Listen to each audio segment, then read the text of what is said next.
Người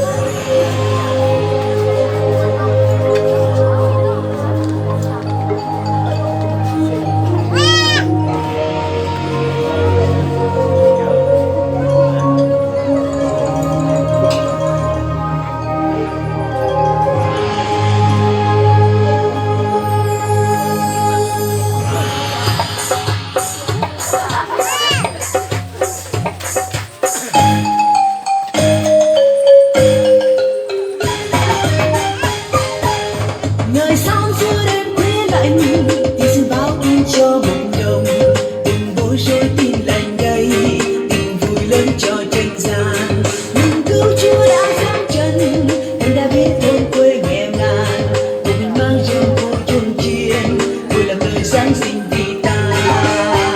Mừng Noel nhớ về Bethlehem, Chúa chiến xưa Giêsu hòa sinh.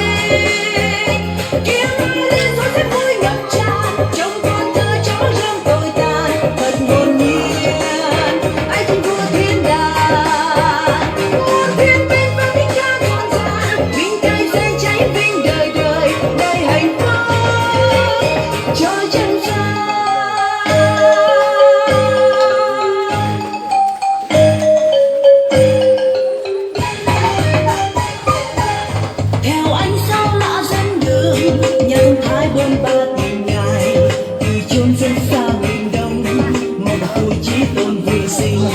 Cùng đến tuổi thơ con trời, vang với nhung hương một dừa, giờ lời chúc tôn vua tình thương,愿bình an đến cho trần gian. Mừng Noel nhớ về Bethlehem, chung chiến xưa Giêsu hòa sinh.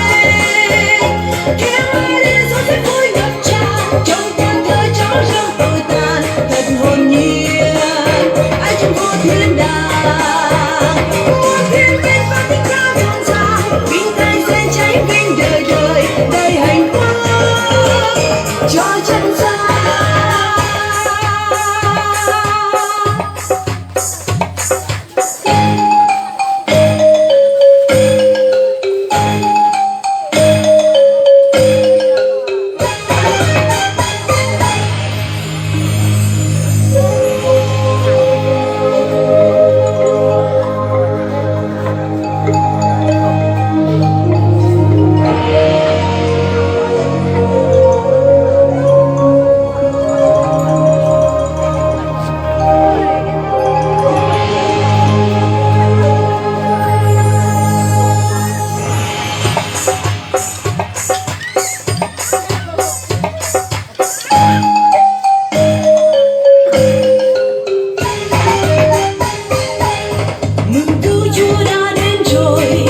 Sáng lên cho cuộc đời, đem cứu rỗi đem niềm vui, đem tình thương đến cho làng ta.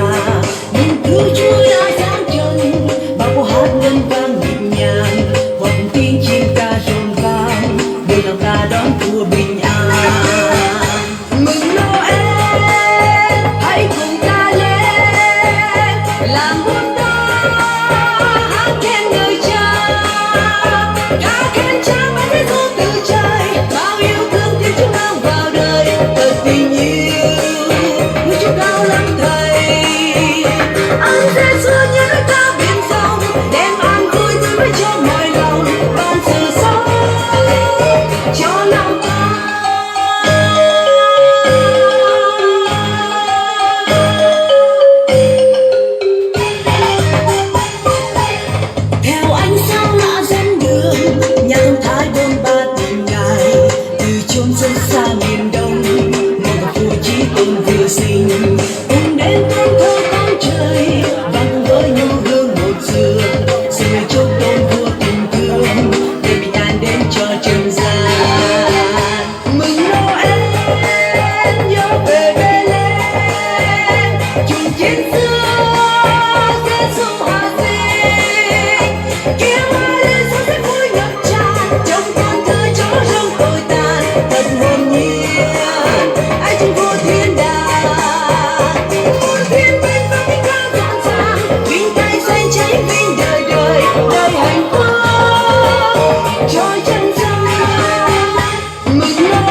cao lắm thầy.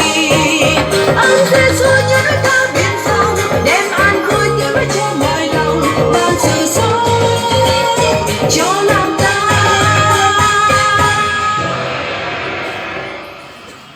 Yên tâm.